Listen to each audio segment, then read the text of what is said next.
The EU has agreed to cut its emissions by 55% by 2030. The European Parliament wanted 60%. So have you settled for too small a cut? Well, I think we've found a way out that would allow Council to agree with it and Parliament to see that it got a lot out of these negotiations, because now we can also operate with a so-called carbon budget, which will make it clearer how much we're using up of the room we have. We have more clarity on our trajectory to 2040 and 2050. We will have a greater influence of scientific evidence in our decision making, and that's all thanks to the negotiating powers of Parliament. So I think at the end of the day, everybody was very happy with the result. And yet, some would say that 55% doesn't go far enough. Independent scientific analysts, Climate Action Tracker, for example, says the EU would need to set a target of 65%, not 55%, and fund climate action abroad in order to have commitments that are compatible with the Paris Agreement.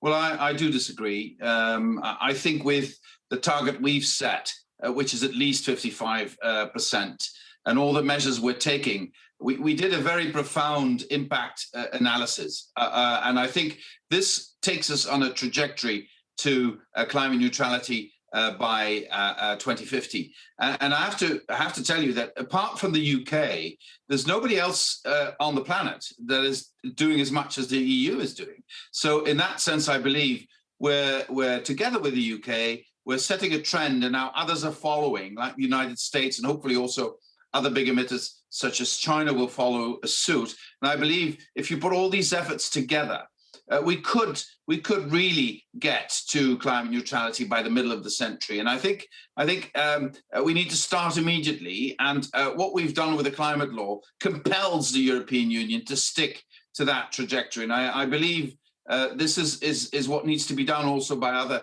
major emitters. You referenced the UK there. Your target does trail behind the UK's, doesn't it? They've announced a target of 68% reduction by 2030, 78% by 2035. What do you make of their targets? Well, I think it's a very good target. It's a bit apples and oranges. You can't really compare all these targets, but the UK is ahead of the rest of the world. I hope this will also translate into concrete measures. That's what we're doing. We're going to present to the European Parliament and to the Council of Ministers a package of measures that would, for instance, enhance our emissions trading system, would speed up our transition to renewable energy, would really speed up our transition to electric mobility, et cetera, et cetera. So I hope the UK will back up its pledge also with policies. And I really look forward to working together with the UK on this. And, you know, at the end of the day, frankly, I don't care who wins. I mean, everybody wins. And if the UK is ahead of the EU, good for them. But we'll see each other in 2050. And hopefully, both we will reach climate neutrality by then. And you talk about that transition to renewable energy. For some countries in the EU, that's going to be a real challenge, isn't it? I'm thinking particularly of Poland. We reported from there yesterday, and we could see that they depend on coal for around 75% of their electricity. So what does the EU have to do to make that transition for them easier? How much money are they going to have to spend on Poland? Well, first of all, I think everybody now knows that there's no future in coal.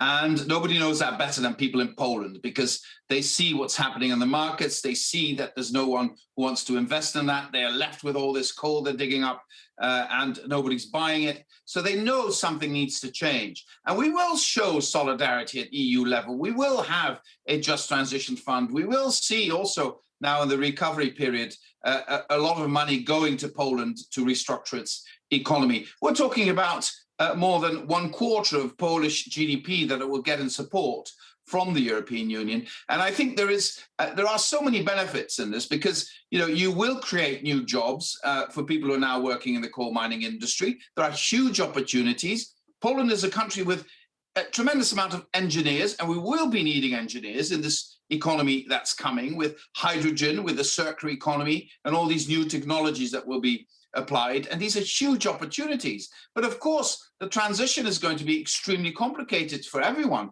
This is going to be very, very complicated time ahead of us. But the alternative, doing nothing, is going to create many more problems than actually acting. Well, yes, and it's interesting you say that it's going to be very complicated for everyone, because you've actually